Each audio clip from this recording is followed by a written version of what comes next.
Hey. Looks like we're live on Facebook. Awesome.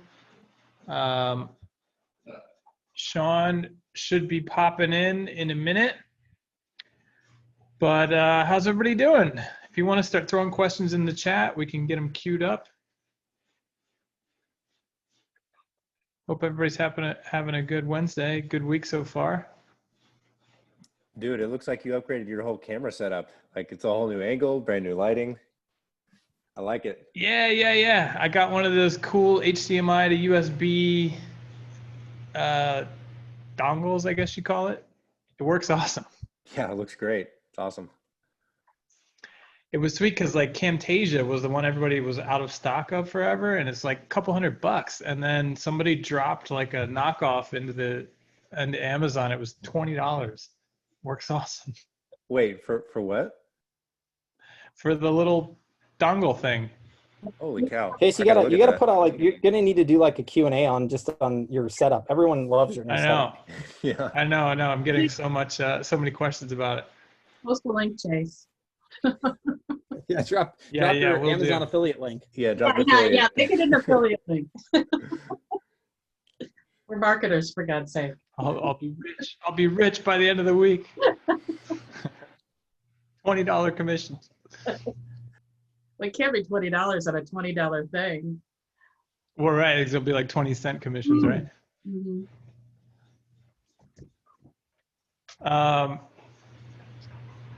Steph looks like, all right, we got questions piling in. Steph, we have a client that cannot sync her Android phone to the mobile app for when she gets calls. Any ideas? When is the app update coming, and will this be part of it? Her Bluetooth headset, I completely forgot that part of it, the question. Oh, interesting. It is part of the update. This update is the largest we've ever done on the mobile app.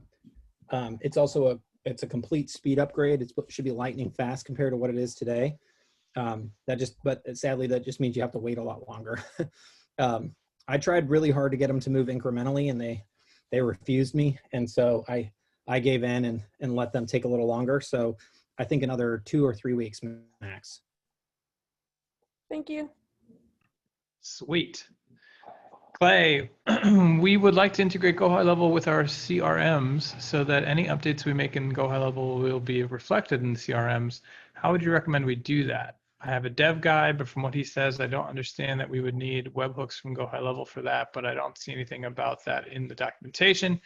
We want the updates to work as close to real time as possible. Yeah, so you can create webhooks in the interface today. Here is the link to the developer documentation. And then I'll also just make sure that we add to the ability to create webhooks from the API.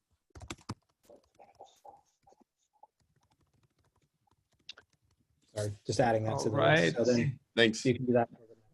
For now, by the way, you could, I mean, there's 2 ways to go. You could technically also pull on the data, which is kind of lame, don't get me wrong, but it's still possible. Or you can create the webhooks yourself.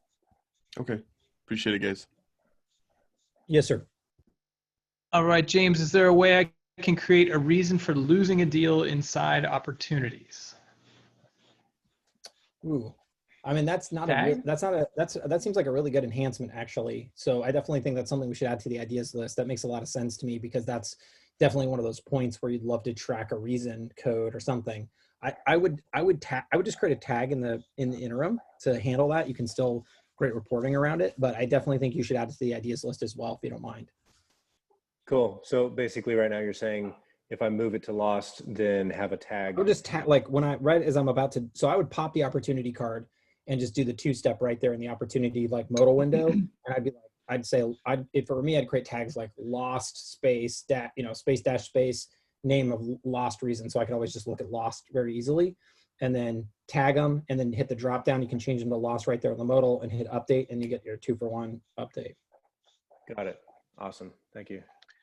Speaking of tags, we were on our client success call this morning with Robin, and we were talking about a scenario, and he was like, yeah, just publish the tags in the message body. And I was like, wait, is there a trigger for that? He's like, yeah, I think so. If not, there should be. And I just double checked and there's not. That would be sweet. We should put that on someone's list where you could push a context tags into an SMS or an email. That's a good idea. Just send that to Varun. That's simple. Awesome. Will do. Next up, David, why is triggers a separate menu item, but trigger links is in marketing? Wouldn't it be more sensible to have it in marketing?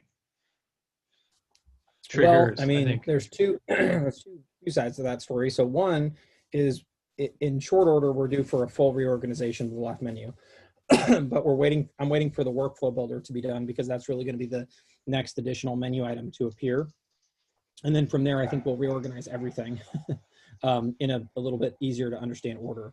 I think the idea was that triggers were like kind of a big deal unto themselves. So we sort of put them on the left menu, and then trigger links, since they oftentimes wind their way up inside campaigns, we sort of thought maybe they should live under there.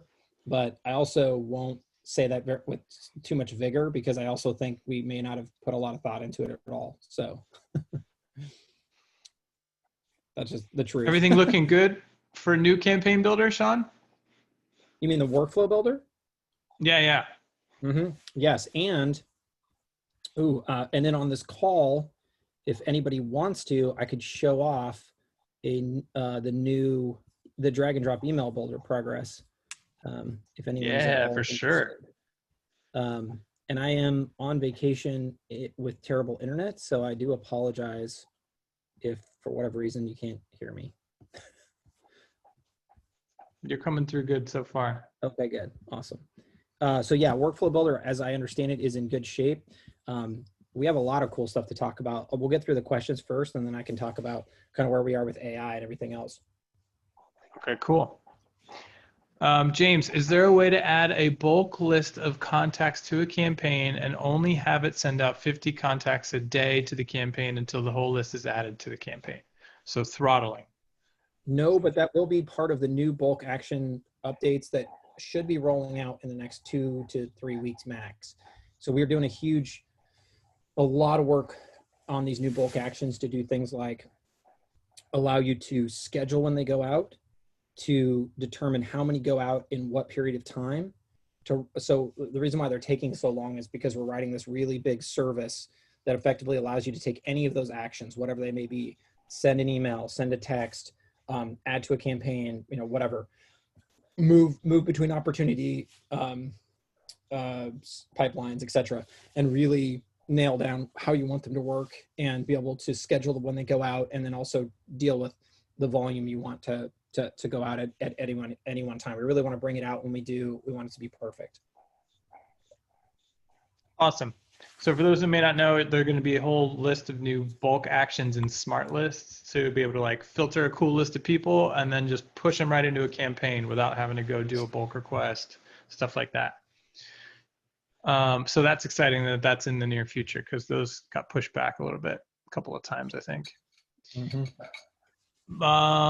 I like folders and triggers and campaigns. I'm using a numbering system to organize my tags, but custom fields is a mess. Every form survey result in blowing up custom fields.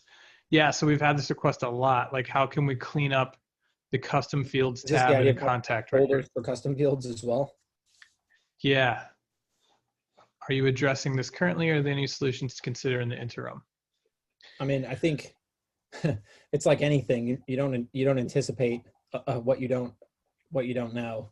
And so in this case, I think it's just something where we'll have to go back in and do folders in lots of places. Some people want folders for funnels. Some people want folders for websites. Some people want folders for custom values. So I think any place where there's a big list, we should go back and do folders. So I think that's very likely to be addressed. I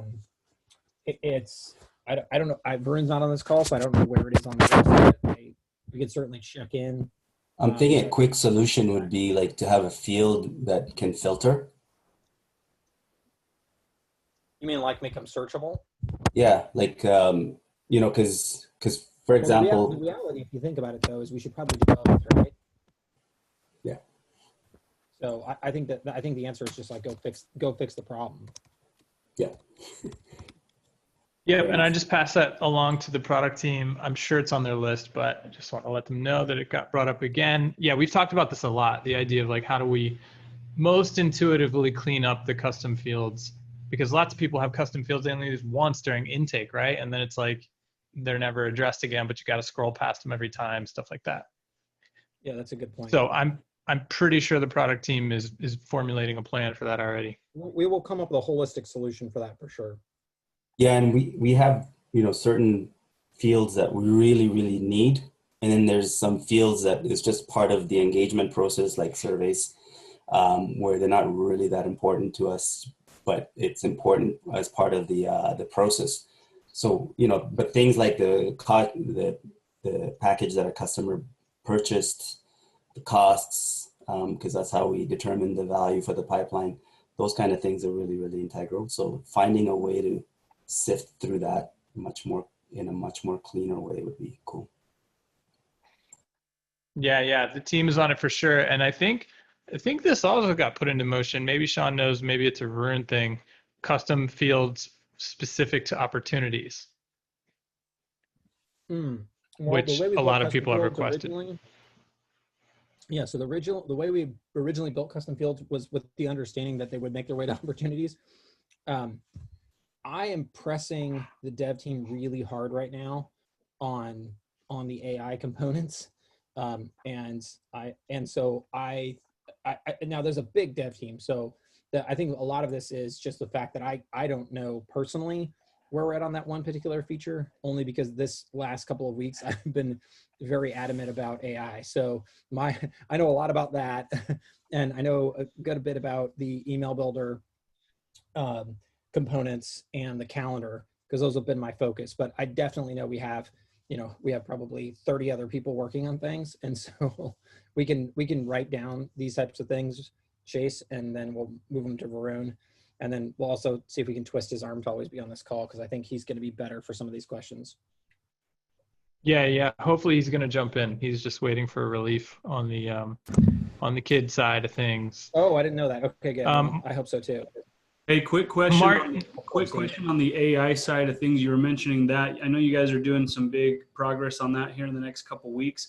How will that be different in terms of how it's embedded into the HighLevel platform versus what like Matt DeSeno has, where it's like a Zappy chat, it's a different application through Zapier. How will that set up when it's all ready? That's a good question. So, and I've talked to Matt about that a little bit. So if anything, I think it's my hope that it's going to take what Matt's doing today and just move it into the platform. So for me, the way we always think about the way we build the platform is, if we can enable other people's success, we can enable our own success at the same time. And so, my thought process behind this, and I've already seen this with Quentin Newman and with Matt DeSeno, they've already gone out and they're way ahead of us, and they've created these solutions that, have a little bit of a workaround component to them. So in reality, I think what we're really doing is just sucking their stuff straight into the platform directly, and allowing that to just be more naturally part of the system. And I think it will just take what he's already built and enhance the performance of it. Because if you think about it, there's two places where AI is important. There's a campaign component. So there's that moment where a lead has come in and we're putting them in on a campaign. But there's also that sort of the other time where, let's say, 2 weeks later, they write in just randomly, right? So there's sort of the ever omnipresent component.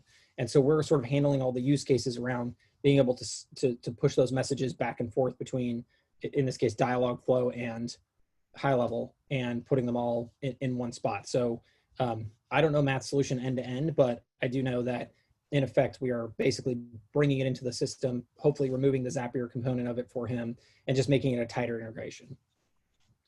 That was if you guys haven't seen that interview, definitely watch it. But the one really surprising takeaway for me as a layman when it comes to this AI, building bots and whatnot, is he was like, look, the building of the bot in the Dialogflow side of thing really isn't that difficult. The difficult part is the connecting it to something.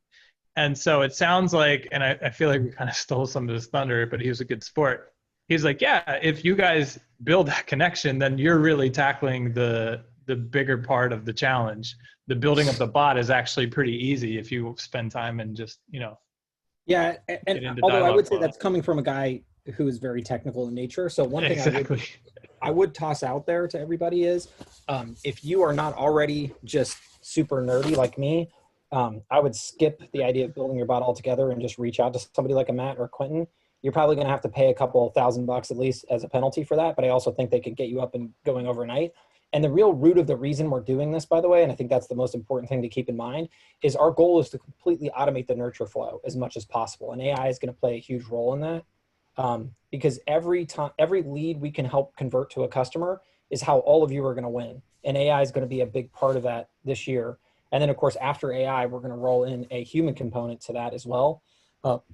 Probably by November, but well, it'll be out by November. But that's the idea of really completing this whole nurture flow, because we really want to take every lead and turn it into a customer. That's what HighLevel is all about. Awesome. Martin, great question. I think this one makes total sense too. If you're starting out a survey and you're getting like name, email, phone right up front, can we print that to the contact even if they don't complete the survey? That is on that we do have a full-time survey developer, and I'm almost certain that's actually what they're working on right now. If not, it's on very much on the short list, because yeah, everybody wants to know as you step through the survey, not only capture as you go, but also like where are people falling off. So we're also I believe they're working on that analysis as well, so you can see where you're losing people. Nice. Outside of the AI stuff, which is cool and new, realize our whole focus here is just leveling everything up. So you're seeing this now with the calendar beta. For those of you who are on it, hopefully you would agree with me. And then for those of you who have seen it, or you'll experience it soon. The goal this week is to roll out so that all of you can elect to actually turn on the calendar beta for yourself. But we're doing this across everything: forms, surveys, the whole 9 yards. So I definitely know that that's on the survey team shortlist. Awesome. James, is there a way to stop a radio button from submitting a form? Does a survey? Not if I think it's if it's the last question, it's based upon right. what's the field type of the last question. Right. Yeah, and I have a radio button. If you put a text box or something under it, it would stop it. What about a hidden field or something? Would that work? I don't think so, because by definition, a hidden field is not gets fillable. submitted by them. Okay. Why don't you want the form to submit at that point if it's the last thing? Yeah, because I have at the very end, there are like more deeper questions, and sometimes people will just click around as they're reading. It's not like a, yes or no kind of questions. And I've always had it in job form, and it seems so perfect. It's so close. I'm sure it's just one line of jQuery. I'm like half knowledgeable on jQuery, so I don't know if anybody. Well, I'm not at all opposed to adding that as an option, by the way. Okay. So yeah, we're talking about surveys, right? Because we don't do that yet.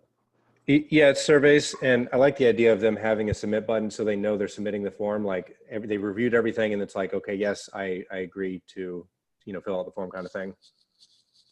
Right. That's cool. So yeah, I think we should field that to the survey team. Chase, I don't know if are you taking notes? Yeah, who runs survey team? Kunj. Okay, cool. All right, next question. Can we communicate with people directly through Facebook Messenger? Yes. Yeah. Yes, you can. You can't do it. You can't do it without them first messaging you, which is just a Facebook rule, not an us rule. Okay, and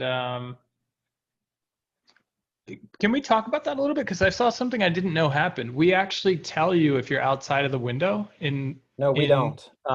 That's Facebook just straight up denying the message. But you see it in conversations, right? Like if you tried to. Yeah. So what we've tried to do in general is there are errors that just happen in life, and we've just tried to do a better job surfacing them for people.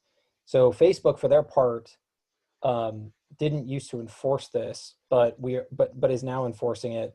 Now, one thing that we're going to work on is there's another type where you can tell when you can say it's like a real human being that's doing the conversating, and it's currently in beta with Facebook, or you have to sign up for it. And I'm on the list to do that, where if you're physically submitting the message, I think you get a longer window. But right now what we're doing is we're just parroting back to you when Facebook basically rejects that message because you're outside the window. But again, you know, as enamored as I am with Facebook Messenger, I really would recommend that you try to get people out of Facebook Messenger if you can. Not that people don't try to do that now, and maybe that's where we're running into this issue, but just in general, I think these are some of the problems with Facebook Messenger. They put a lot of arbitrary rules on you that sadly we can't control, and neither can you. Well, Sean, can you guys hear me? Yes, sir. The reason why I was asking, basically, if somebody jumps on the Facebook business page and then they have a couple of questions and they go into the Messenger, and then let's say I have a call center or whatever or VA that's helping me answer those questions. I just want to make sure I just wanted to know if they could conversate back and forth that way. Oh, absolutely. Absolutely. And, you know, we do cool trick stuff. Like if you say, hey, what's an email address I can get back? I can get you, you know, I can send you an email on. When they write that email back over Facebook Messenger, we'll actually automatically assign it to the contact without them doing anything. And the same thing goes with the phone number. Okay, that's cool. Awesome. Thank you. Yeah, absolutely. Here's what I don't understand. With Facebook messages, you can send one thing out, right? And then if they reply, you have a window. So does that mean at any time I could, if you've previously messaged me, I could at any time automate one Facebook message to you in a campaign or something and it would go through? Some other person who's smarter than me needs to jump in and answer that because I don't know the answer. Yes, you have 24 hours. Okay, so you can. In HighLevel, if you messaged me 3 weeks ago, I can automate a message to you, and if you respond, it opens up a new window, right? Somehow I think there's a limit on that. No. You have 24 hours to respond and start a conversation. There is a way around that, if I may. That's what I'm confused. Like, I feel like you can just always ask something and then get a new window if they reply, right? Isn't that the way it works? I think that is the way it works. If I may, can you hear me okay? Yeah, fire away. All right, so if there's a chat going on and there's engagement, obviously, as Moses said, there's that 24-hour window. Outside the 24-hour window, there's only two ways to communicate. One is if you pay Facebook to do it, if you do like a broadcast, or if you ask the person during that chat, may I respond with this update on your account, yes or no? If they say yes to that, you have to tell ManyChat or whatever tool you're using what type of communication that is. But the fact that you've asked the question and they've said yes to it, that gives you the opportunity to have what's called an OTN, a one-time notification that gets sent out after the 24 hours. But let's say in that conversation, there are 2 or 3 things that the conversation is, the chat is, you're involved with, and you want to update them. You need to ask for at each time that they in fact say yes to, that then it allows you to send that message. So if it's once, you ask one time, they said yes, you can send it out anytime after the 24 hours, but only at one time. If you want to do it again, you have to ask the question again, get permission, and then it gets sent out. Yeah, so there's also the ability to turn on the human agent, which is what's in closed beta right now, which I've applied for. And then at that point, you get a 7-day window. Huh. Very interesting stuff. But you're so maybe we could build in something to automated messages. Interesting. All right, we got a bunch more questions, so let's keep on trucking. Are rush packs a thing of the past, or will the functionality and service be incorporated in a different way? No, rush packs are still being offered even today. They're in the marketplace. They are going to change a little bit, though, based on a conversation I had the other day with Paulson. Oh, good to know. That's yeah. I was just speaking to Hina today, and she was saying that it was going to be called like Omni packs or something. I don't know the terminology, but I know that they're going to be, I think, a little bit more robust. Yeah. My only concern was like, 'cause the rush packs were pretty cool, but from what we do both like the Facebook ads as well as the social media side, but you guys always keep those kind of delineated between the two. Well, that's the whole point of the omni-channel packs, I think, is to actually do a more inclusive service. But we'll absolutely continue to support multi-service packs like that are particularly industry specific. If anything, I got off this call right before this one. We're going to try to do a better job telling people we have a marketplace. Oh, and by the way, anybody on this call, I bet there's at least one of you here who doesn't know we offer white label agency services. And there's a thing called the marketplace in your agency settings that you probably have never seen before.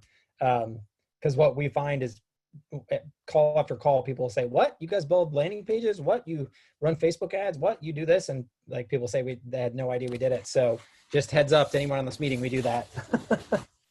Yeah, and that's in the works.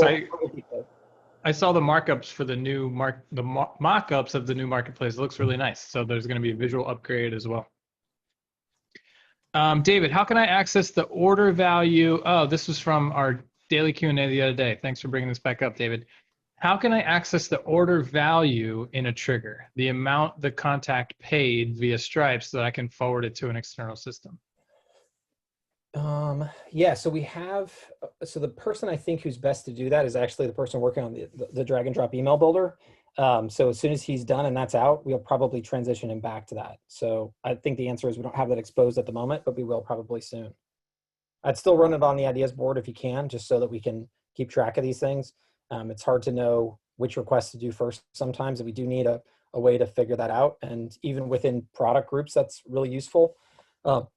I just know that he's the guy who wrote all the Stripe code. He's the guy who wrote all the charge code. He's the guy who keeps sort of created all the code that keeps track of that. So he seems probably like a natural fit for it. But so that's what my gut tells me. But I still think we should run it through the ideas board if we can. And I'm sure this is the same thing, right? Is there a way I can see a list of purchase transactions for a contact? Yeah. So like there's this whole use case around like creating a receipts page, so people can see that. Yeah. So that's all stuff we need to do to sort of finish off the funnel builder. It's just we took this guy. This guy's amazing. So we just took him on a little bit of a left turn to roll out the drag and drop email builder, which hopefully I'll show you in a little bit, is pretty amazing and I don't want to say close, but looking close.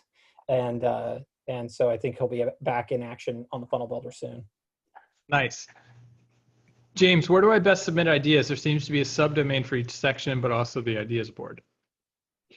Oh, yeah, you so already there's replied. A membership ideas board, a funnel builder ideas board, and a general ideas board, which I actually think, I'm trying to figure this out. At some point, I need to get somebody else to take this on for me. But basically, I do think we need to split it into product sections. Right now, in my mind, I'm just trying to get through to November. And by November, we should have every major feature dropped and then reorganize things so it's a little simpler for the average person. And then I think we could, then the ideas list should follow that. So for now, I'd throw it on the normal ideas board unless it's membership related or funnel related. Okay, so I saw some ideas inside the funnels as well as the ideas, and I actually looked up the lost reasons. There's like 4 entries of people already trying to put the idea up there. So what do you look at first? Do you look at ideas or funnels?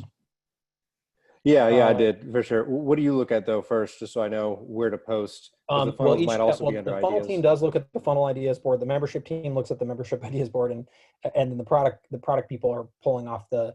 So what we actually have done to try to accelerate this process is we have 2, and we just hired our 3rd full-time product designers. So what they're doing is they're going in, grabbing the ideas off the ideas board, and they're actually doing a little bit better job. They're looking for all the related ideas, grouping them into development sprints, and then actually putting out, instead of putting out 1 idea at a time, now we're starting to be able to put out 4 ideas at a time because they grab all the ones that are interrelated, which is kind of the fun of having talented product development people on staff. Cool. Awesome. Takes longer, but the stuff that comes out is way better. Wait till you see the appointment reporting. It's going to come out next week. I can't wait. Oh, I saw 2 people's eyes light up, and that was just the 2 people I caught. CBD Phillips, I wasn't chosen for calendar beta. This is a major reason I joined. If Sean's cool with it, yeah. ID, just PM me right now a location ID, and I'll turn it on for you. But two warnings. 2 warnings. Well, 1 warning. Once you go beta, you can't come back. So I'll send you, I'll send you Chase's video, and then, and in fact, I'm actually just going to post in the channel because why not? Yeah, I was going to say, watch the video first before you. Here's the video. If anybody wants to watch the training video for the new calendar beta, let me know. If you PM me a location ID, I'm on vacation, so I'm a little slow. I'll try to get to you as soon as I can. And then our goal is this week to allow people to opt themselves into it without having to do anything with me. But for anybody who wants the video, there's the video link. Awesome. Brett, for the power dialer, our prospects are seeing an 800 number on their caller ID. Is there a way to change that number to a local number?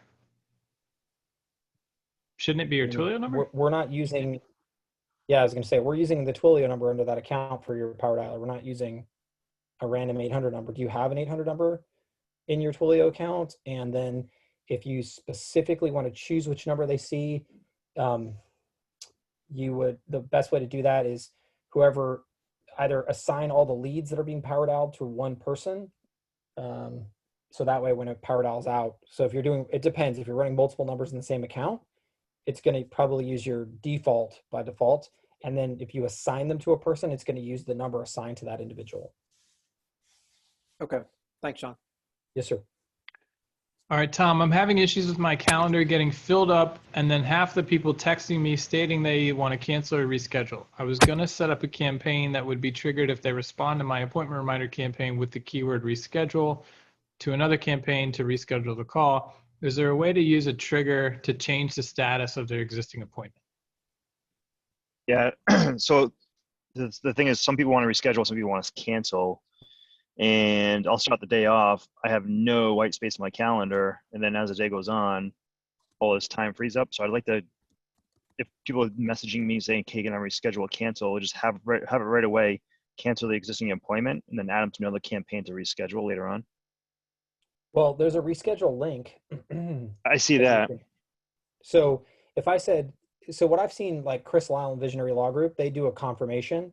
Hey, are you going to still be able to make it? Yes. Just text back yes or no. Right. That's, yep. And then if they say yes, well, then you're fine. If they say no, then I would just shoot them out the reschedule link, because the reschedule link is supposed to cancel the original and book a new one automatically in one fell swoop. Okay. So it'll only cancel out if they hit that link and reschedule. So if they don't click that link right away to reschedule, they'll wait a day or two.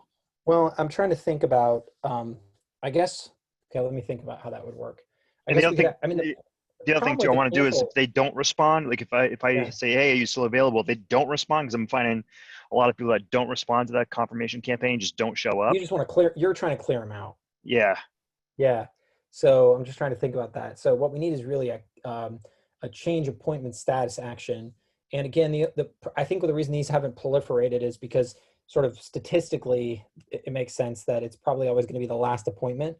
But if it's based on a contact, if that contact were to have 2 appointments already scheduled, it's kind of like, well, which one do I cancel, right? Right. Statistically, it's probably, we would always just choose the most recent. And and oftentimes it'll probably be, I bet you 98% of the time or 99% of the time, there's only one anyways. Right. So I think that's what we need to add. So Chase, can you just take a note down just to add an action to cancel change the status of the most recent appointment for the contact. So that way you can just, Who's that for, Varun? Yeah. Create new trigger action, yeah. Trigger action to change. That's what I'm looking for. And it'll be most recent, because that's change the status of most recent logic. appointment. Yeah, but Varun's here. That doesn't make sense, but we can come up with a better way to do it. Thank goodness Varun's here. Yeah, there you go. Maybe he can tell you the better way. I mean, there's multiple ways, but we'll figure something out, because when you're sending out an appointment reminder, you know which appointment you're sending it out for.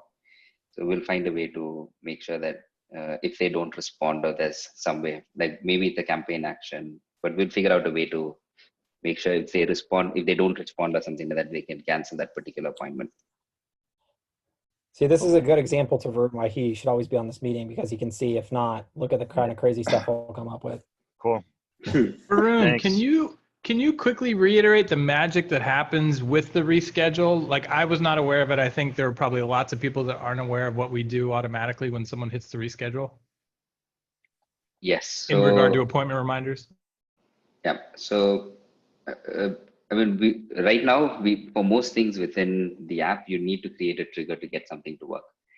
Most platforms, you go schedule someone on the calendar and there's a template, and you just need to edit the template and the appointment reminders go out automatically. But when we built it, we made it so that you have to create a trigger. So it's customizable as much as possible. But we didn't want to make it really painful by saying you also go build the trigger. But if someone reschedules, you need to build another trigger that pulls them out of the original campaign and adds them back into a new campaign. that would have been too much. So instead, what we decided to do is if you got added into a campaign because of an appointment and that specific appointment is getting canceled, it will undo that action. It won't undo it, it'll cancel them out of the campaign. So if there were other actions that you had where it was move them to an opportunity stage, send off this one-off email to the business owner, all of those actions have already run and nothing changes there. But if you added them into a reminder campaign or any campaign that's still running, it'll cancel them out of that campaign when that appointment is canceled. Cool. Which is awesome, right? I think a lot of us probably just never thought through far enough to realize maybe we should have built triggers in those scenarios, but it happens automatically. So super cool. Automatically. Automatically. Gotta love when stuff happens automatically. That's an official term. Mm-hmm. All right. It'd be a good idea to have the ability to do duplicate folders. All content are duplicated. Is that possible? Yes. This is cool. already on the list. Yeah. Zapier question about funnel opportunity duplication. I can explain. Explain yourself, sir. Oh, that was me. Sorry. Yeah, so I have a survey integrated into a funnel, and after they fill out that survey form, obviously it creates a contact in HighLevel.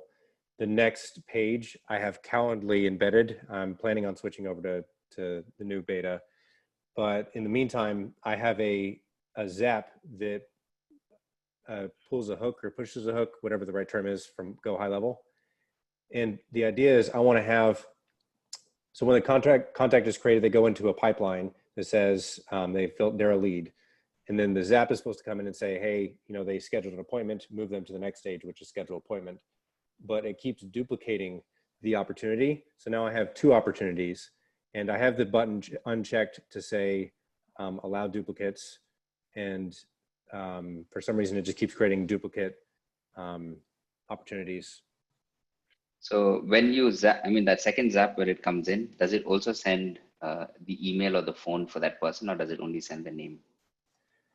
Yeah, I have it sending everything. I'm going to look it up here. Cool. Because if the email or phone is sent and we're able to get a match on that, it should not create a duplicate. But if there's no email or phone, it will create a duplicate because it doesn't match on the full name. Okay. Can I show you my screen? Yeah. Okay, so the Zap is whenever Calendly is created. Or we can just go look at the task history to see exactly what data was sent, and that should help us. Okay, inside of Figure out Zapier. if oh yeah, on the right you can see a bunch of icons. No, if you go back into that Zap. Okay. Yeah, for some people, the reason people don't know about this trick, but when you go into a Zap, on the right-hand side, there's a clock icon that's designed to show you all the Zap task history that's ever happened for that Zap. And that's precisely where you always want to go when debugging a Zap. Okay. So this one will say, okay, so it passed. The email was passed, the phone was passed. Yeah. So in this case, it should not have created a duplicate. So can we search this person down using the email address inside HighLevel and see if there is a duplicate? Yeah, I can show that. In the meantime, I think we can bang out a couple of quick questions here.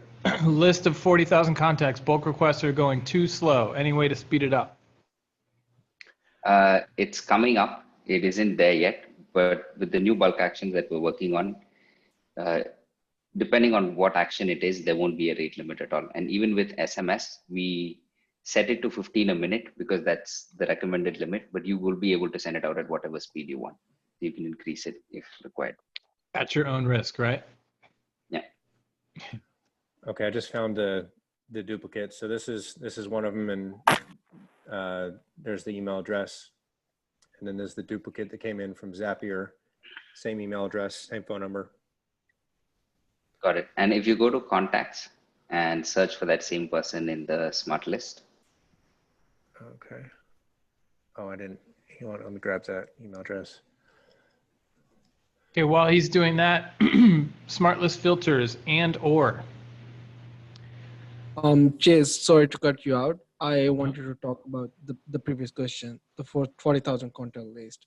So, is there a way which we can probably do to wrap this thing up? Is there any quick method available right now? Perhaps using Yes. So are you going to send SMSs to them or emails to them? emails at the moment? Okay. So emails, the rate limit shouldn't apply then. So the easy way to get it to execute for everyone is create a trigger which says when a particular tag is added, add them to a campaign. Then just go bulk select all the contacts and add a tag to them. It will send to all of them immediately. Okay. And is there any rate for that? It'll execute immediately. Like within a matter of 2 or 3 minutes, it should have sent out to everyone. Okay, wonderful. Thank you. I just pulled up the two I contacts. can see the I can see the duplicate. So just send me the your email, your login email, and this location and this email address, and I'll run this down and see why the duplicate was created. Okay, a Facebook DM or just DM on Zoom? Or Slack or anywhere is Slack. fine. Facebook or Slack is perfect. Perfect. Thank you. Yeah. All right. Is there a way to filter in contacts using and or? Am I just missing it, or is it not there? It's not there.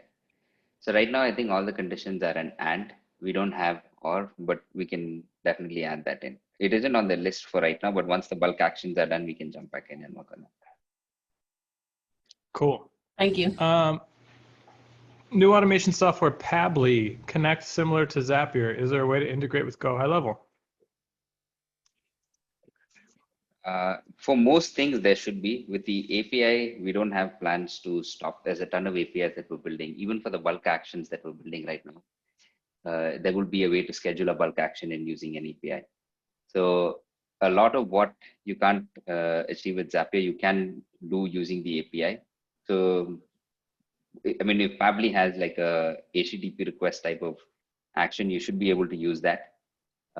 People will also be able to build integrations themselves if they want, just using the REST API. But we will definitely get to it and do it at some point. It just isn't on the list yet. In the meantime, the API.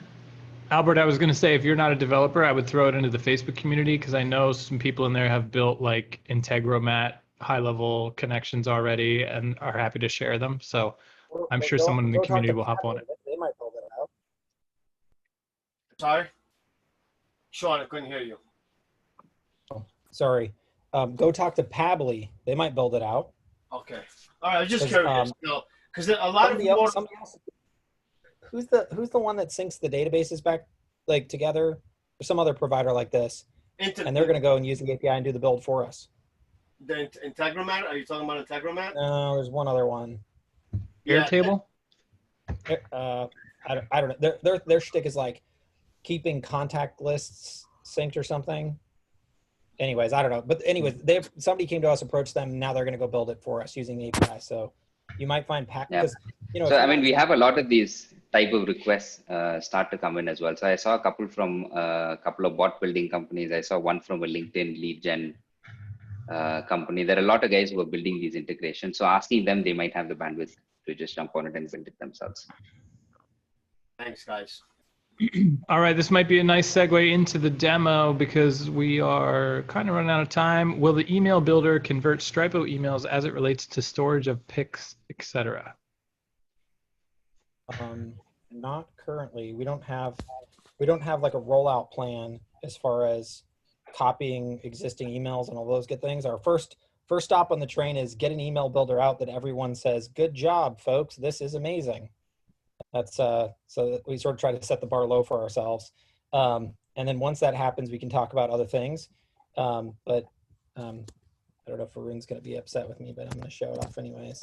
So here is the latest that I have seen. Hold on. And I'm going to hide the chat. Can you all see this? Mm-hmm. Okay, cool. So this is like come in here, drop in your layout. You can split the layout, all that good stuff. You know, drag in images. I'm clearly not I'm not very good at email building, so I apologize. I'm not doing it justice. But what I can see from this is it's incredibly easy for me to come in and add stuff to it. So this is kind of the state of affairs. as it stands right now. And so, but this is kind of the direction we're headed. And I think it looks pretty simple from my perspective. The goal here is the emails that you're going to build are not only hopefully reasonably simple to come in and design out, but also just the ability to, like you can change the width and the content width. And this doesn't work yet, but you'll be able to like split these into sections and all that. And then when you send it out, it'll already be responsive. So depending on the, like if you send it to mobile or desktop or tablets, it'll automatically resize itself. And it's using a common standard. What's that standard called, Varun? Well, that isn't actually common, but yeah, we're using MJML, but it'll still have to be converted to HTML before it's sent out. Yeah, but MJML's still, I mean, it's the only standard I've ever seen for this type of stuff. But anyway, so this is kind of where we're at right now. And to me, this seems like tremendously cool. It's very simple to operate and use from my perspective. So this is just kind of where we're at as of this moment. So any questions from here? Sweet. I think I'm the most excited about the new email builder. I think it looks great. I think it's really going to level us up and just get us to the point where, we looked at, we really modeled this after a combination of MailChimp, but also HubSpot, because we felt like MailChimp was good in that it was simplistic, but it missed a couple of the, I think, more of advanced features that some people needed. And so we try to sort of enhance that a bit with a couple of HubSpot features. So I think that's kind of where we stand at the moment. So anyways, there's the new email builder. I'm sorry I can't build an email to save my life, but I think it looks really cool. So will you be able to pull like RSS feeds into this? Not right now, but it's on the list. So version 1 won't have it, but RSS is on the list. Videos in the email is on the list. We also have a couple of additional items. So all of these will come in later, like version 2 plus. But for the first version, it'll just be building a normal. Whoa. What kind of sorcery is this? Videos and emails. I didn't even think that was the thing that could there's be. multiple things. So one of it is just a hack where you kind of just throw a thumbnail and you link out. But there's also another platform now where you can actually embed a video that's playable inside the email.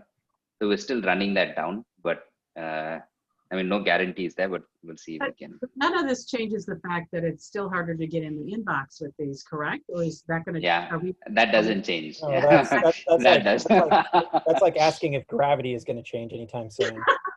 Because we're telling people stop using it, and oh yeah, I mean, I know. My unabashed personal, not asked for opinion on this is like, in reality, this is a ridiculous waste of time. But everyone likes to send these, and lots of you have clients who like to send them. And I'm certain that in certain circumstances, they're probably fantastic to send. Yeah. But if you're really trying to send emails that get people's attention, have them read them, be engaged with them, you're going to want to send them as if they're coming from a human being, and human beings never send emails that look that good. But there are lots of newsletter cases, I think, that are probably great for this. And if you have an existing group of people and they're really into reading your sort of really pretty email content, then that's a totally different story. So that's, and we want to be competitive with every other marketing platform out there. So I think it's just something we've got to do. Yeah. Quick question. I'm sorry. I just want to follow up and can we just a quick elephant in the room, and I think Melissa, you just hit it on the head with deliverability, is I think there's a rumor, a feeling, whatever you want to call it, out there that there's issues with delivering email via HighLevel platform.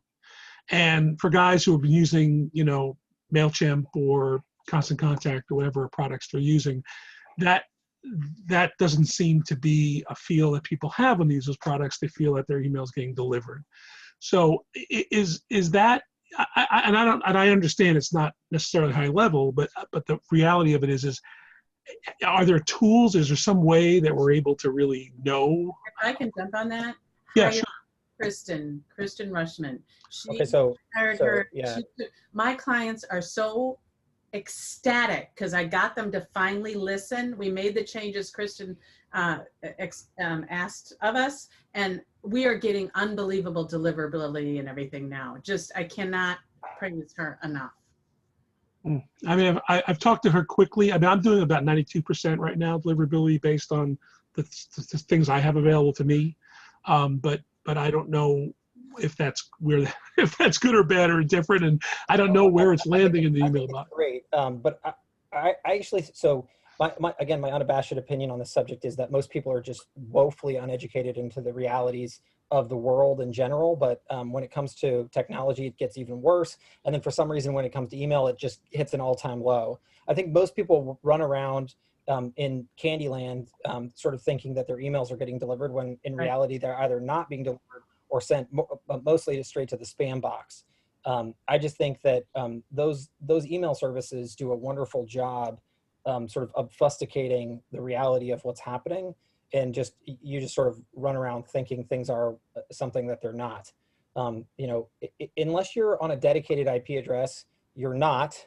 Therefore, you are by definition on the same IP address as other people, and you're sending out on that IP address. You're also sending out on your domain. There's lots of reputational factors that go into that. But you know, at the end of the day, if you send out email people don't want to receive and people hit the spam button, I don't care who you use, you're not going to win. And if you're in the business of sending out marketing emails, I mean, I think your deliverability at 90% is pretty amazing if you ask me. But you know, I think that just most people, when they're sending out through those other services, I mean, I think it's nuts to imagine that you're getting amazing deliverability just on the basis of using. No, but the other thing that we're not thinking through is delivery is one thing, but actually getting it, like, where did it deliver? Did it deliver Right. from the inbox to the inbox? Right. Yeah. Right. Yeah, and I have no idea what that number looks like. So. Well, and here's the thing: most people don't, and you never will, off of somebody like an ActiveCampaign or a Mailchimp or something, because it would just blow your mind how terrible it is.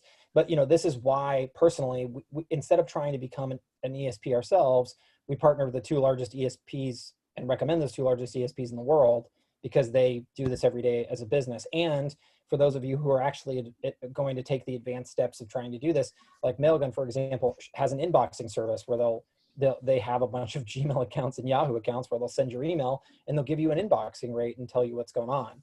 But, you know, at the end of the day, email deliverability is one part science and another part art, in my opinion.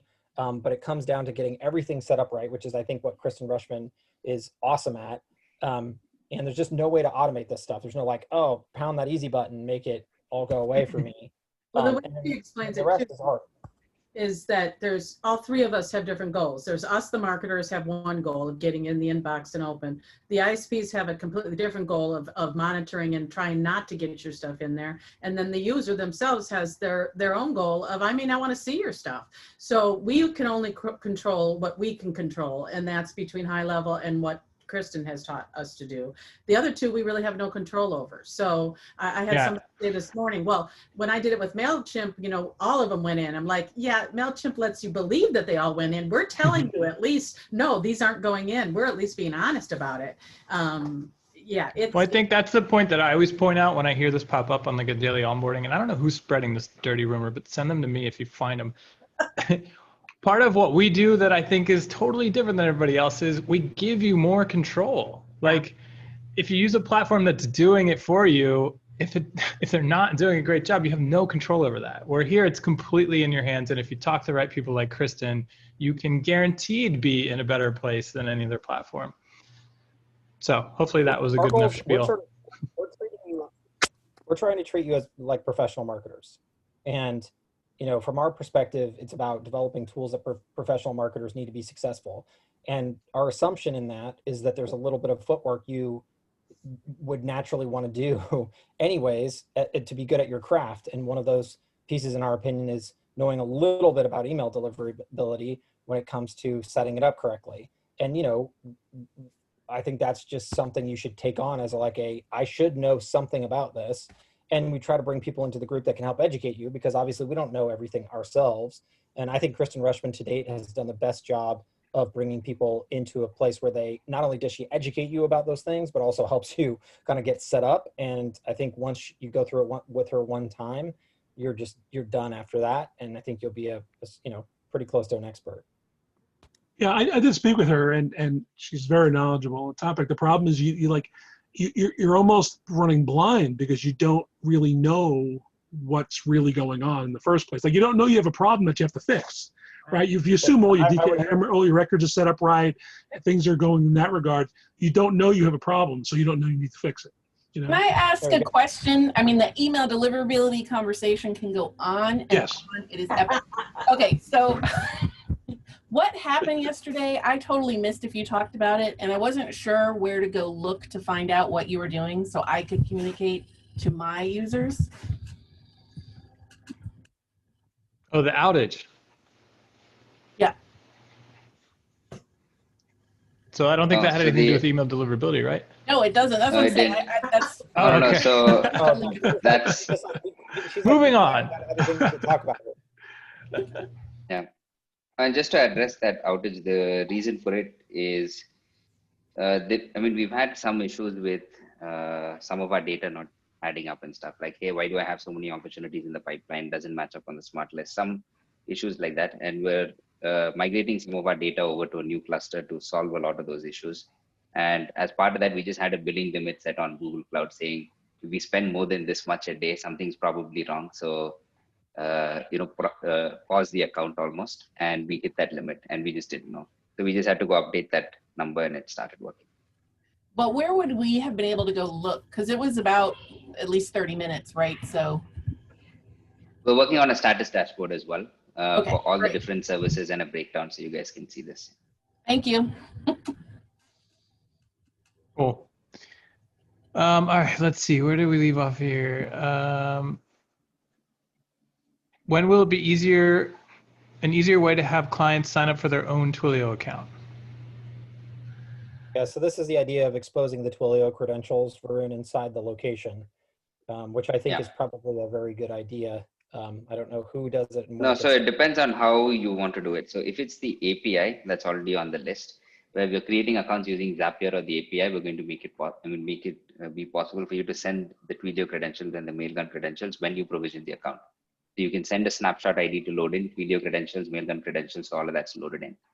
But if you want your client to go sign up with Twilio and go update it themselves, that isn't already on the list. I mean, we've heard it, it's there somewhere, but I'll make sure that we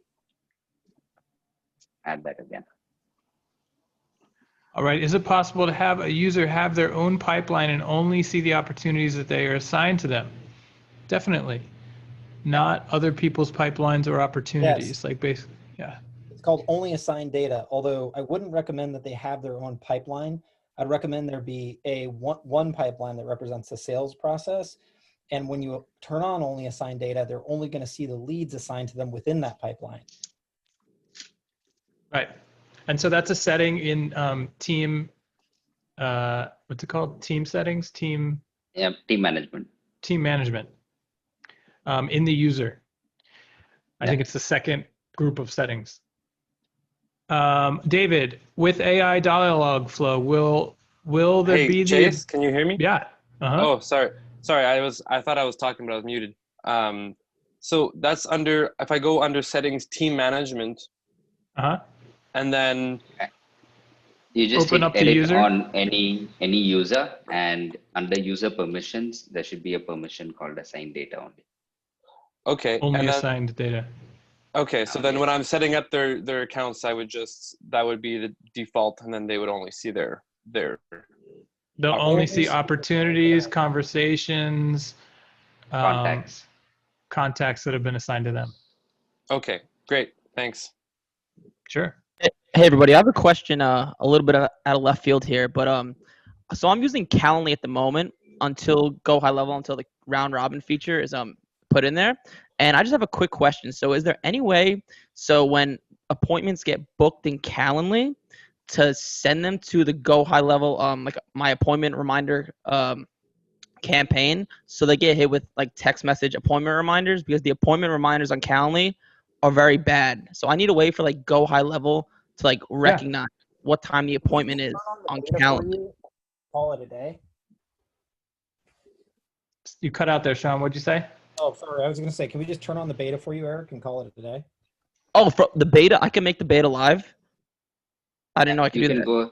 So we're going to make it possible for everyone to opt into the beta in about a week. So you can opt in and start using it. But there's other ways as well. So there's multiple ways to achieve this. You can use a Google Calendar to sync the appointments from Calendly to Google Calendar into HighLevel. It'll create appointments in HighLevel, and you can send out the reminders. I mean, can we just turn on the beta for him and have him use it? I mean, I use it every day.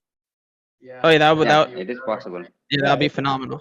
Eric, I also use it for all my appointments, and it works great. Yeah. See, so, yeah, Eric, just PM me a location ID, would you? Okay, perfect. Appreciate it. Thank you. That actually isn't required anymore. You can just send your email, and you'll be able to self-opt in whichever location you want. How? Where? So if you click into the location on the agency settings, there's a toggle switch for each location to enable the calendar beta for each location whenever you want. Yeah. Okay, so I can just go in and do that. Okay, perfect. Thank you. Appreciate No, it. so but before you do that, we need to enable it for your agency. So we just need your agency email address. Okay, so I'll send it over to Sean. Thank you. All right. So we just hit time. It looks like there's a lot. You want to keep There was a bot rolling? question that was about. Yeah, there was a bot question that I think we started, but we didn't hear. Yeah, okay, so with the Dialogflow setup, I think, let me find it. Will there be a way for us to intercept, where the heck was it? Okay, here it is. Will there be a way to intercept between HighLevel and Dialogflow to add in our own logic before submission to Dialogflow and returning from Dialogflow? Yes, you will be able to build your own bots. So we're going to give everyone the basic bot that we built, kind of like sample code, and then you can modify that any way you want. And you'll be able to figure out what response Dialogflow should send out, and HighLevel will send that out. Varun, what will that look like? Will it be a new event type in campaigns or something? So it's like... So there's multiple things. So there's one version that we're coming out with, which will be a new step in the campaign, which just says book SMS appointment or SMS book appointment, something like that. What that will do is it'll automatically start engaging with the person, detect the positive intent, send out a list of times, check the response to make sure that we get a match on the time and book them in for the slot. So all of this happens, no setup required, no Dialogflow account, no custom bot building, nothing. Then there's the Dialogflow bot, where we have some sample code. You can take that code and update it if you want. There you can, it always is just listening to the conversation. So if you want to add a campaign step to book an appointment, it can trigger off that, but it's always listening to the conversation. So even if someone texts you in and says, hey, I'd like to come in next week, it'll know that that's an appointment booking flow and automatically start the bot. So it takes over and tries to book them in for an appointment. You can have it automatically respond to FAQs like, hey, where's the address? Can I bring my kids to the appointment? Whatever those questions are, you can program it up and it can automatically respond to all of these. And that one's always listening to every message. Super cool. And so then you'll be able to also trigger it to start or stop? Yes, from a campaign. Yeah. Yeah. Okay. So if there's a form submission or something and you want it to jump into the appointment booking flow, you can ask it to. And then how would we pass it into a custom bot? So under integrations, you'll connect that Dialogflow account and you'll pick that custom agent or bot that you've built. Okay. And after that, that agent is listening for that location. Okay. Oh, so it's like omni listening all the time. You don't have to like specify with the trigger when it listens and when it doesn't. So the way that works is if you don't want it to listen, and there'll be options at the location level for all of this, but by default, it will listen to all the conversations. And if you temporarily wanted to stop responding to a particular conversation or contact, similar to Slack statuses, you'll be able to say, don't listen. I mean, don't respond to this conversation for 1 hour, 2 hour, disable permanently. So you can have that bot not respond to that person ever again. But otherwise, it's always listening. Interesting. All right, I have got to jump. Sean, can I make you host? And you guys can keep rolling for as long as you are free? All right, cool. Yeah, I'm sorry, I missed that bot question. There were multiple paths. Oh, good. Sorry, I'm at the beach and I heard a. So we got up to alarm, but I the was listening. timestamp of 1:18 p.m. Central. Got it. And I can't see any of these messages. I think because I It's in joined the call chat. late. No, I don't see it because Okay. I see it only from the time I What joined. was the last one? What's the status of client reporting? All right, I guess I'll start there. What's the status of client reporting? Steve, what client reporting? I think automated reports to clients. I don't know. I guess the thing we need to do first is finish the agent report. Where are we at with the agent report? Which will go live this month. So there's the agent reporting will go live this month. The appointment reporting will go live this month. So you're able to see when your appointments are coming from, how many appointments do you have, what are the different statuses, how many people showed up. And there's a report that we're adding in at the agency level, where on all your accounts, you can just see how many leads came in, how many appointments were booked, like a summary of that entire account. So when you're scrolling through your list of accounts, you're able to see all of that data. Once that's done, I think we can also find a way to email all of the same data. Yeah, I think, hey, Sean, I think Steve's question's kind of like one of the ones that I asked earlier. So basically what I'm thinking, and I know me and you had talked about this a while back, is having a way for like the Facebook and Google ads, like creating a report on that and then automatically emailing them to clients. Yes. Like weekly, daily, monthly, and we set that up. So, okay, so there are two thoughts on this. So one is I want to finish up the agent report and the appointment reporting because I think, well, I think some people are going to want to email one or the other. The first round of this is I'm going to take a whack at creating what I'm going to call the weekly success report. What the idea of, I really like the idea of continuing to focus on results. So I'm not at all opposed to like emailing out clients activity stuff, right? You got this many people to click on your Facebook ad, you got this many clicks on your Google ads, like that kind of thing. We're totally down for all that. But one of the things I think could help agencies way more than those two reports is more of a simplified report that just goes out weekly that says, hey, listen, here's how many leads we got you. Here's how many opportunities we got you. Here's how many appointments we got you. Here's how much pipeline value we got you.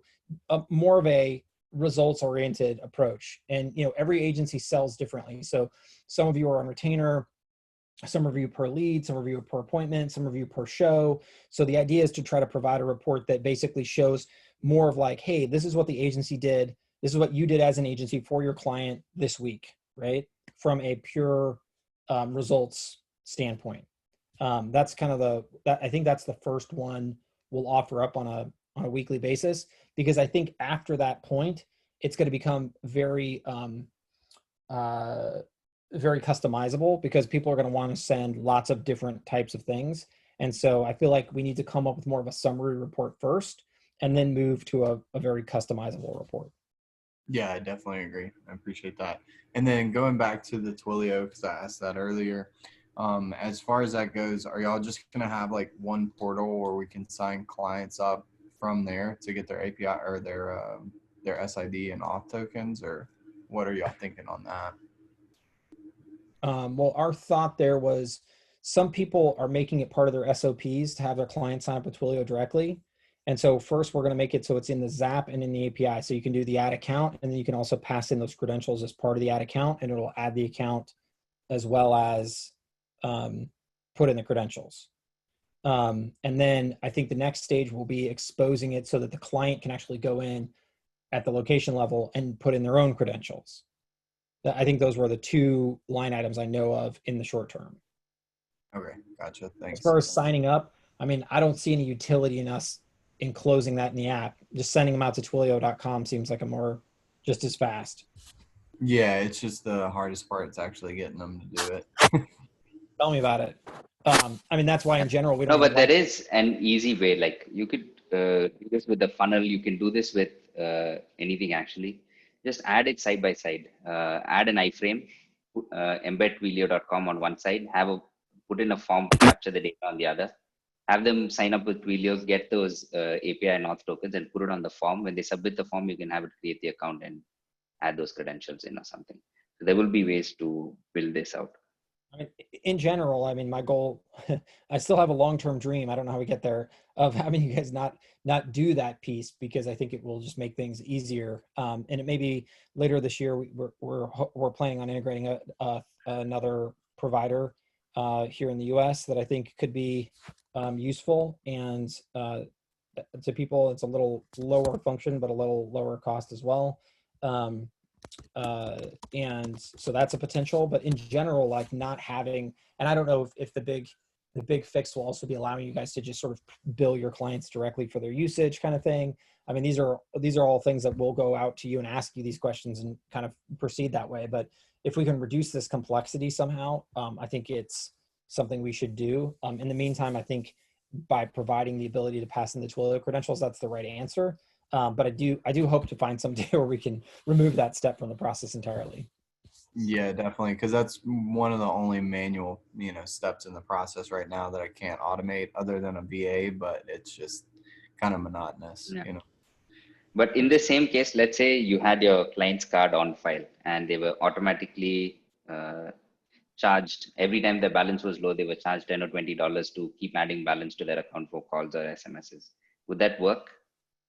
Yeah, that's what I do now. I just go in and sign them up manually through my affiliate link or whatever, and then from there, have them put the card then. Yeah, I put their card on file, because I'll have their card on file, and then I'll just fill it out, put all their information in there, and then I get $10 free or whatever it is, and then they also get $10 free, which is cool. So that's what I've been doing manually right now. It's just kind of it takes a lot to do that. So, but having their card on file and you guys bill them directly or whatever, that might be an easier suggestion. Yeah. So, but would you want to do all the billing prepaid, or would postpaid make sense at all? I mean, yeah, just billing them as it comes in. I mean, I normally put the $20 as far as like the automatic recharge on there. So I put the $20 so their account's upgraded, and then just bill them every time it gets lower than $10. Got it. Because the couple of pieces that we're trying to also figure out is, do we have to charge up front? Like, are you guys ever going to have a problem with collection where, like, hey, my client didn't pay me for the usage, so I want to I want to charge them beforehand, so I know that I get paid for how much ever they use. I think almost everyone's going to want to do prepay, because it just removes that risk, and there's small dollar amounts, right? No, but there's another advantage. Like, if you're going to, well, I guess you could do that with prepay as well. But if the agency wants to add some sort of an overage on top, where Twilio is charging 0.2 and the agency wants to charge, prepay as well. Yeah. Okay, let's keep rolling. Would it be possible? Can I just butt in? Do you mind for the analytics part? I just want to ask, is there a plan to make that more like an API driven thing where we could actually just query like from an API basis, so we could marry other analytics that we have across other platforms into one unified report? So like, are you planning to build it that way, or more so just integrate it into the system? Like the reporting piece. The one that we have now, no. So with most of the items that we're building now, we're making sure that the APIs that we build for internal use can also be used externally. So with the appointment reporting that I was talking about, you'll be able to hit that API to get those numbers as well. But then you'll have to build that unified dashboard outside of HighLevel. Yeah, that makes sense. But so you're making it more API driven now. Yeah. All right, sweet. Thanks. Out of the gate, absolutely. Okay. All right. Would it be possible to get an action for loading a snapshot in the Zapier module? It already exists today, I think. Yeah, well, you can load a snapshot when you create an account. Yeah, so that you can add a snapshot currently when you add a new account, but we do also have the ability to do this sort of later on in the interface, Varun. So we might want to notch that in someplace on the API side, just a load snapshot, just in case, because clearly it does happen where people later on want to load a snapshot subsequent to the creation of the account. Yeah. Can I get a quick Twilio follow-up on there? I'm just curious, what's the problem that people are having if you got your customer's credit card and you're creating their account for them? What's the issue? Is it you just don't want to do that? Is that the issue for people? I'm just asking. I guess it's the extra step. I think, like, why go through that? Why not just? Well, you mean in terms of why is it that people don't just shoulder the Twilio cost directly? No. In my case, I No. want to do the opposite. I want the customer to pay for the Twilio account because I don't want to fight over the pennies, right? So I mean, if I get his credit card and I sign him up on his behalf, I just sign him up as part of my onboard. You can absolutely do that. I mean, I think the problem on our end is that we can get 10 people giving us 10 different methods that they want to go through this, and to each of those people, it's the perfect method. And so it's us really just sort of trying to give all the different options possible for everybody who has a particular perspective on it. Yeah, and there's not. I mean, So it works perfectly fine. There's nothing wrong with that method. It's just that some people just don't want that extra step. Okay. So is there a way to clear out test sales on the funnel? Not right. Yeah, I think there actually is a button to clear it out. Let me check. Okay, great. Is it possible to have a user have their own pipeline? Oh, we already did that. Can we create and share email? Oh, sharing email templates across the accounts within the email builder. Not right now, but with the new builder, we have templates, we have sharing, all of these options. Okay. Has anyone figured out how to get the caller ID name tied to someone's phone number from the Twilio into HighLevel if you're using the HighLevel native call tracking feature? Caller ID name. This is the idea that you can pull off. I mean, some numbers get, have a name associated with them in the caller ID database. And if with Twilio, when you run the verification thing, you'll get that name back sometime. And I think the idea is being able to automatically, instead of just showing the inbound call as being from a phone number, being able to also bring in the caller ID name. Yeah, Sean, I don't know if that, I know a lot of call tracking, like call tracking metrics and CallRail do that natively. And I know the caller ID information is in Twilio if you go into the account. I don't know if I'll tell you, just to break through that real quick. They all get it from a company called OpenCNAM. I talked to them last week. CallRail is their customer, Twilio is their customer. It's the universal source for all of the CNAM data. Okay, so I don't know if that's something we can do or. Well, so Twilio uses it. So within that API we're already using to do caller ID verification, there's the capacity essentially to reach into the CNAM database and grab that info. So I do think it's something that we'll eventually want to incorporate into the inbound calling because I agree. People like the idea. No. So this already exists. So you cannot enable the caller ID lookup from the HighLevel side, but on the phone number inside Twilio, if you have the caller ID lookup enabled, if the caller ID, if Twilio sends us the name, we will add it in for the contact. You just can't enable it from HighLevel, but if you go to Twilio and enable it, it will put the name in. That's what and we don't, this could be a one-off. I've done that and it's showing in Twilio. It's just not showing in HighLevel for hundreds of inbound calls. So we can run that down. It is supposed to do that. We can run that down. Okay. How do you want Will to reach out? Thanks. Slack or Facebook. Will, can you reach out to Varun over Slack? Okay. Okay, perfect. James. Okay, I'm still in trial mode. One team member is suggesting Entreport and a referred friend. Any big benefits you can offer? But relative to Entreport, yes, we can create a lot. We can convert a lot more leads to customers. So if that's your goal, we're the best platform out there for that. If you want to, I don't know what Entreport's main feature is, but from our perspective, nobody's better at doing that. So it could be SMS, it could be appointment taking, it could be building landing pages, it could be lots of those things. But from our perspective, we have sort of everything all in one. We're also white labeled. So if you're a marketing agency, you're not selling somebody else's product, you're selling, which you should be if you're on this call, you're selling your product, not our product.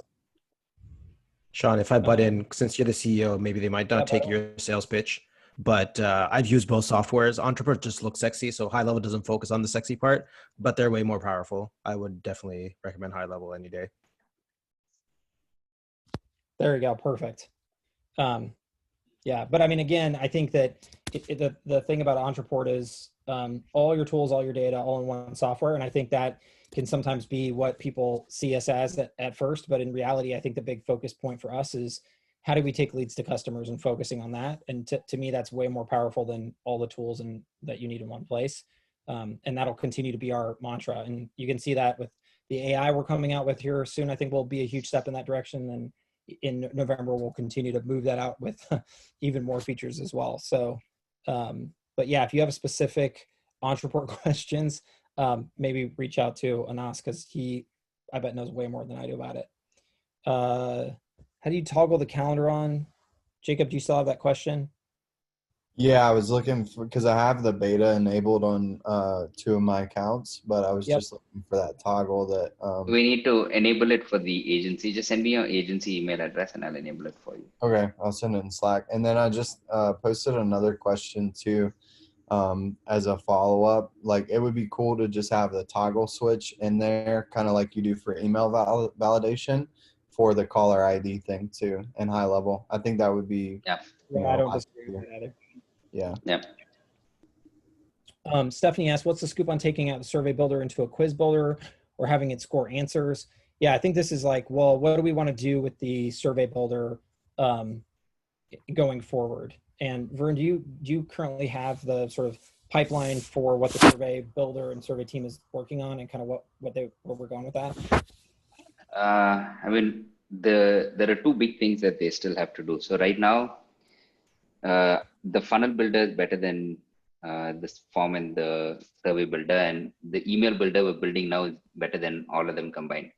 So we're getting better and better at this, and the form and the survey builder are really old. Like right now, it feels incredibly jerky. You drop a field and nothing happens for a few seconds, and it just feels very buggy. So one of the items we're going to do is go in and fix all of those so it's as responsive and feels great. The second big item we're doing there is themes. The ability to, I mean, we're going to build in some basic themes, but the ability to also add more themes on top of that. And fix stuff like survey transitions. There's a lot of people who wanted stuff like survey transitions, the bottom bar to be movable. So all of this feedback that we've been getting constantly for a year, which we just haven't worked on, we're going to go in and solve all of these first. But once that's done, with using it to score stuff, there's 2 places. So we've had the same request on the memberships where you add a way to quiz people or test them after they finish a course. So I don't know if that makes more sense for this, or how you would like this to work. Yeah, I think mostly for the memberships, like being able to have quizzes, like would it be a whole different builder or just the survey builder? So that will come directly in the membership. So in memberships, we're going to give you a way to test people and to build all of these things there. But with the survey builder, the plan is just to facelift it. Yeah. But first things first, we get people every day who say like, oh, I like Jotform better, I like Typeform better, I like this, I like this. So we're just going to give you all those same themes because it's all just CSS. So that way you can just easily start to make the surveys or the forms look exactly the same. Because I think that's one of our biggest sort of requests that we get. So I think that's going to be one of the next things up for them. So like, there's no like real timeline on that yet? Which piece? There is. So for all of for the memberships or for the survey themes? Just quizzes for memberships. There isn't. So right now, the big items that we're working on the membership is memberships, being able to clone memberships across locations, putting them in snapshots. After that, we have lock content for the memberships. That's all we have mapped out till now. But I think right after that, we will. Where are we with that, by the way? Because last I heard that was in QA. It is. Okay. Yeah, we just have a lot of people that are waiting to switch over from like Newsendler and stuff, just waiting for that quiz piece. So. Okay, we'll try to we'll try to see where that gets slated, but it should hopefully be slated up next. Okay, so webhooks is themes, Sean. What? What's the timeline on those themes, like for the Jotform? Okay, I was just going to ask Varun if he thought that they make it in the snapshot. Yeah, that'll be this month. Okay, cool. What about which snapshot? this week? The memberships and snapshots. Yeah. So that's in QA. So it might go this week. Worst case Monday, Tuesday. But Awesome. I think that'll be huge for a lot of people. On webhooks, is it possible for offers and products to be sent out similar to tags? David, do you want to? Does that already happen? What? It doesn't. But I think we'll find a better way to send these webhooks out. Right now, there's just a bunch of data that we send, and there's no clarity around what data you're subscribing for, what data you're looking for. So we'll find a better way to send this data out. But I think this is on the funnel. This is the funnel products and offers, I think. Yeah, okay. Actually, it was just in triggers I was wanting it, Varun. I was wanting to send a webhook out and just take out all the information that was available via contacts, which is things like what offers are subscribed to, what products are subscribed to. Got it. So you're asking about the membership products and offers. Got it. No, I was just talking generally about a webhook in the question that Sean was reading out. Just when you go in a trigger and you can execute webhook, when you get that, literally all you get is just the basic information about the contact, and you get the tags. But then there's all the other information about what products are subscribed to, what offers, and so on like that. And there's no way of getting that information out at the moment.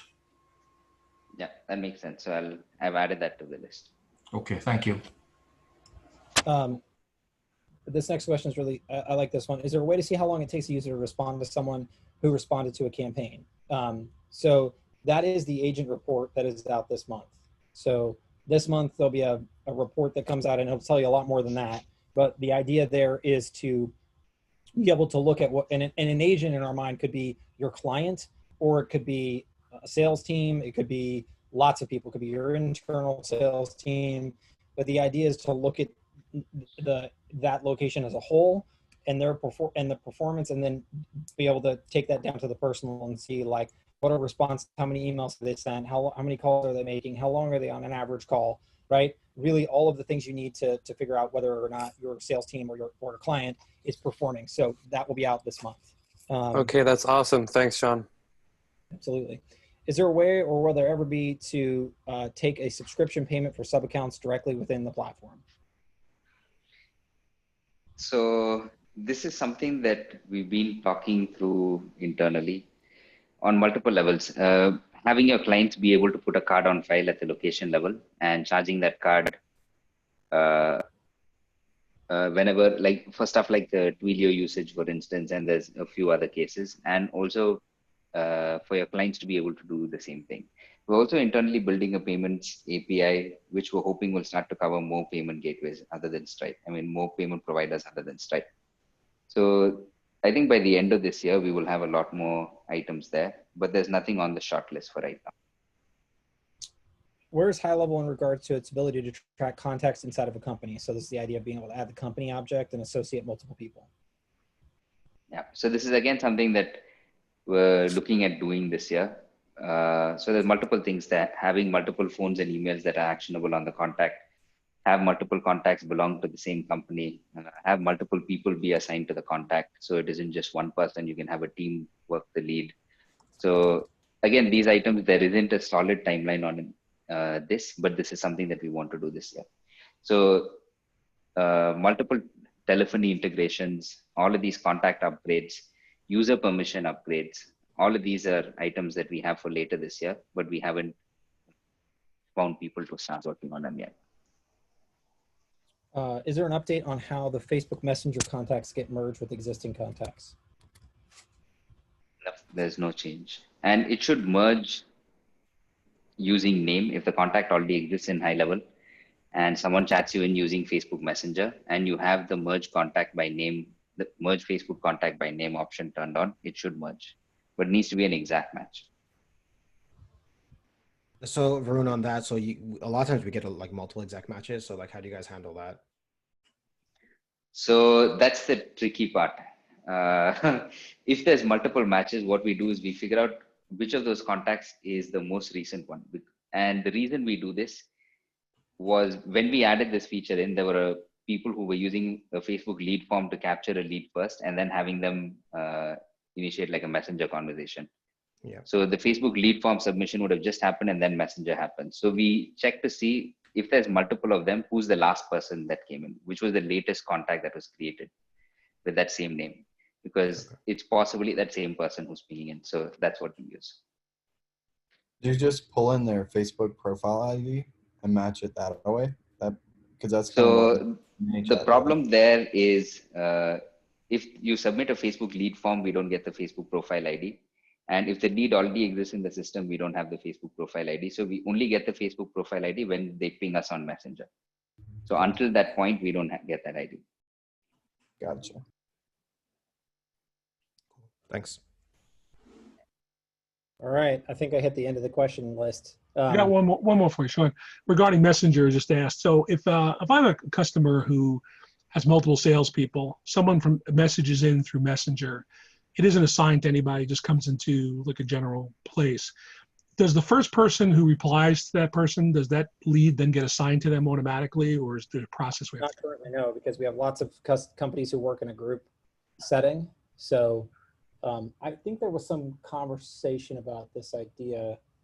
No, so this was around phone numbers. So the place where we've heard this before is if a phone number is assigned to a user and that user has assigned data only and someone calls that number, automatically assign that lead to that person. So that exists. You can assign them on a customer reply trigger, right? So you could say customer reply to Facebook. Yeah, so you could set this up to do a round robin automatically, or even to not round robin, but just to always assign any Facebook messages to their specific The problem is, how do you say if it's the first message? Well, what's going on here is the salespeople are basically logged into, I'm trying to move them over to HighLevel. I'm logged into another platform. If a message comes into that platform, like general off the website, or if it's off Messenger or whatever, it's just a matter of which sales associate can get to it first. And then that person at that point. This is an idea that we've had be brought up. Like with follow-up boss and some other platforms, there's a claim lead type of situation where when a new lead comes in, everyone gets a push notification or gets an alert. Right. And whoever is the first to claim the lead gets the lead. Right. So we don't have that. Yeah, this makes sense because also this is going back to the call strategy, right? The ring all strategy. Yeah, so I think we will get this in the. We will, yeah. So, but this is something that we're actively looking at. We haven't started working on it, but we've already started collecting stories around it. But I think this year we'll definitely have this figured out, not just for that one case, but for all of them. So what happens if a call comes in Facebook Messenger, all of the cases. So right now, whoever replies, but every sales associate theoretically would have access to see the conversation going on, right? Well, and I mean, technically they could click, I mean, you could click on it and assign it to yourself, and then it would be gone, right? Although they have only assigned data on, they wouldn't see it to begin with, right? They wouldn't see it to begin with. So right now, the way we have people doing this is an admin or whoever's logged in, when they see these conversations, starts assigning them manually. Or there's hacks or workarounds that people use right now, but we will make it natively possible. Yeah, I think this will be something that by the end of this year, this will be solved.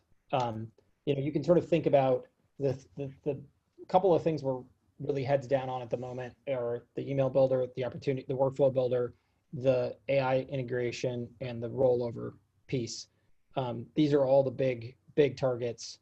And then in the meantime, you'll have a bunch of smaller updates come out. But once those bigger targets are out by let's say the October, November time period, I think that the rest of the year and going into early next will just be about trimming all these little use cases out. So, I mean, after these big updates are done, the rest of the year is just making the core CRM features better. Stuff like user permission, stuff like assigning the leads to multiple people. So a lot of our focus is just there. Yeah, I've kind of asked this question before about in regard to the chat widget, but I mean, again, Messenger, whatever, where someone can message into either the department or even in my location, there's multiple locations involved, which is a whole nother bailiwick to deal with. But I have one website that could represent 20 locations. Like, you know, I think a jewelry store, they can have multiple locations. I have a client like that. So it's I just need a way to manage that stuff. Yep. Okay. All right. Well, everybody, thank you very much for coming. And as always, we really appreciate all of you. And we'll talk to you next time. Bye, everybody. Thank you, guys. Be safe. See you. Bye.